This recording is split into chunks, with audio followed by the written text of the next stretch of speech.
touch and go. There is no time to spare. Brandon does not want to let go of a ticket in the top 5. Brandon to her final 2. Speegle just behind. It will be interesting for Brandon. I mentioned Dani Speegle trying to catch her. Clearly frustrated at the end of the last event. How does she mentally push past that, especially being hunted? She told us coming into this, it's fun to be hunted. It's fun to perform with a target on your back. She's got one right here. And if I'm going to be honest, the nature of this event, if you had a frustrating event prior, if there's one event I could circle that it'd be fun to do angry, this might be the one.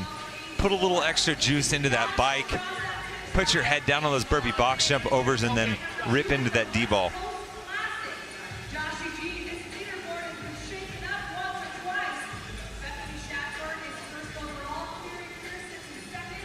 We're about 30 seconds into this event 5.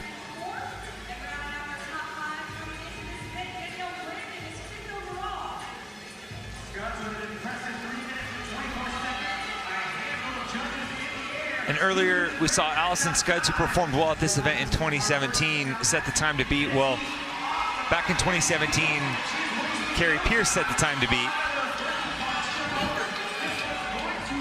And shot out of a cannon already. We are on to the burpee box jump overs, and Dani Speegle is flying. She is on a mission, and Tommy, she knows she needs to cover ground and is out to do so. And that's scary for the rest of the field. She's moving well in these burpee box jump overs because you know she's going to manhandle that D-ball once she gets to it. She's one of the strongest athletes, not just in this field, but in CrossFit. So if she can get through these first 2 portions, then it's pretty smooth sailing for her.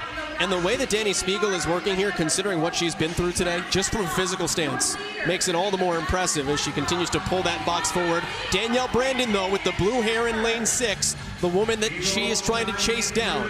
They are neck and neck as Speegle continues to work.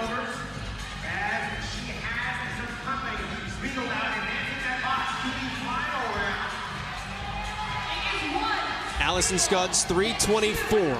Time to beat. We are more than halfway there. 10 D-ball cleans on the final movement.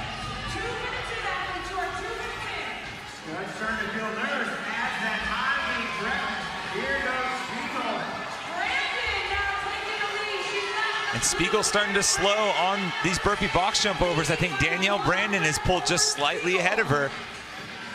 And it's interesting, Danielle Brandon, she'll touch both her feet, then one leave foot overhead to reach with that. And here is Brandon, who is seconds earlier to the D-ball. These two going head-to-head here. They are in 5th and 6th place. This is the bubble. Between the two of them is a 19-point difference. Danielle Brandon racing ahead. Touch and go. There is no time to spare. Brandon does not want to let go of a ticket in the top 5. Brandon to her final 2. Speegle just behind, but Danielle Brandon, how about the comeback? Oh, did Speegle edge her out? So close at the 3-minute mark. Dani Speegle is done and cooked, but she left it on the floor. That final rep. Danielle Brandon took an extra second on the way up to try and shift the D-ball. And that was just enough for Speegle, who absolutely emptied the tank on those final 2 and dove across the finish line. Speegle officially is ahead of Danielle Brandon. So Dani Speegle wins by 0.3, and it looked like Brandon was going to be there. But Tommy, you're right. Those split-second hairs in a 6-minute sprint. And that's honestly why we have this chip timing here. Because of these margins, we want to be as precise as possible to pay credit to these incredibly close races. Brianna Wallen, she's on the bubble as well. 9th place coming into this. She was just 30 points out of the last chance online qualifier spot. But 3 minutes. Dani Speegle and Danielle Brandon. Dani Speagle's going to gain ground. Brandon will still be ahead of her. 19 points was the difference. That's not what was at stake there, but it makes it a whole lot more interesting heading into Sunday. But credit to Dani Speegle, right? She finishes 27th in the ruck run. Looks like she could have an end to her weekend a little bit earlier because of how much she was struggling dealing with the heat exhaustion. How does she respond?